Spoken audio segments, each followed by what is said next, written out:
Welcome to the fantasy zone. Get ready. Hey everyone, Antoine here.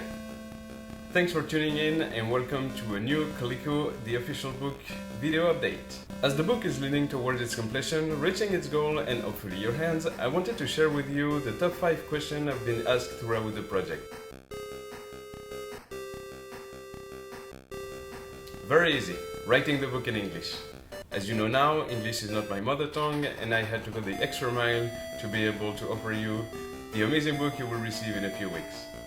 To go a little bit in details about how I started writing this book, at the beginning I thought it was a good idea to start writing it in French and then translating it in English.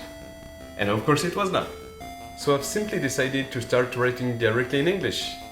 So my first drafts were very bad, of course, but by repeating this process over and over, I improved my grammar, my syntax, my vocabulary and the use of my words. But thankfully, I was not alone in this process, and I can only thank Chris Cardillo from Coleco and his team for the amazing job of editing and revising the book.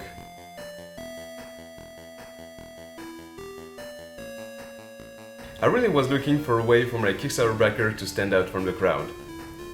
This is why I decided to keep the hardcover for them. Because frankly, without their contribution, there would have been no book. But don't worry, because beside the cover, the content is exactly the same.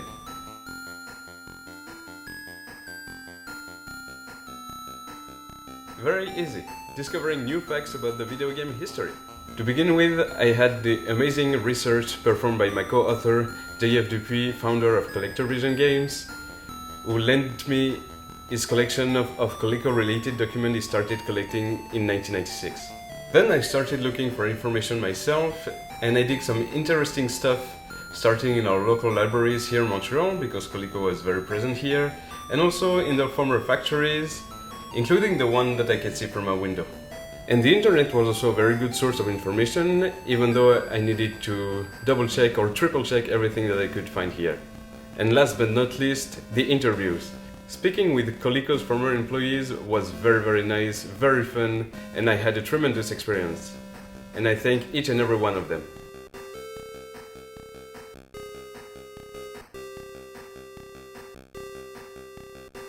Of course. And if you remember, in this video I was telling you about some games list and games and toys description I wanted to implement. And unfortunately I wasn't able to do that in the final product. But don't worry, because this doesn't mean that the information is lost forever. I can easily see myself producing a new book in the form of an art book a la Before Mario. If you heard of this one, it was published by Omake Books a few years ago and was presenting all the toys and early electronic games of Nintendo before Mario, as the name implies. So the concept would be an art book presenting Coleco's early games and toys using high-resolution pictures.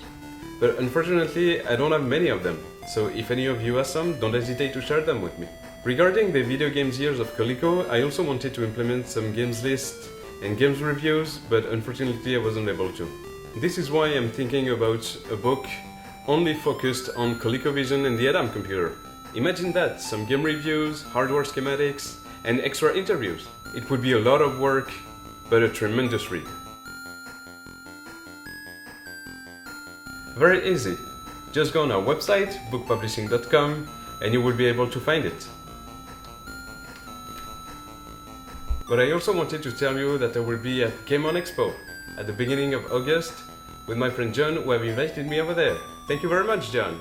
And for the folks on the East Coast, I will be in Connecticut at the Retro World Expo in October, just before my 30th birthday. So if you are at any of those events, just drop by my table and just grab a copy of your book. Thank you very much guys for watching, subscribe if you don't want to miss any of our updates, and I see you all again soon.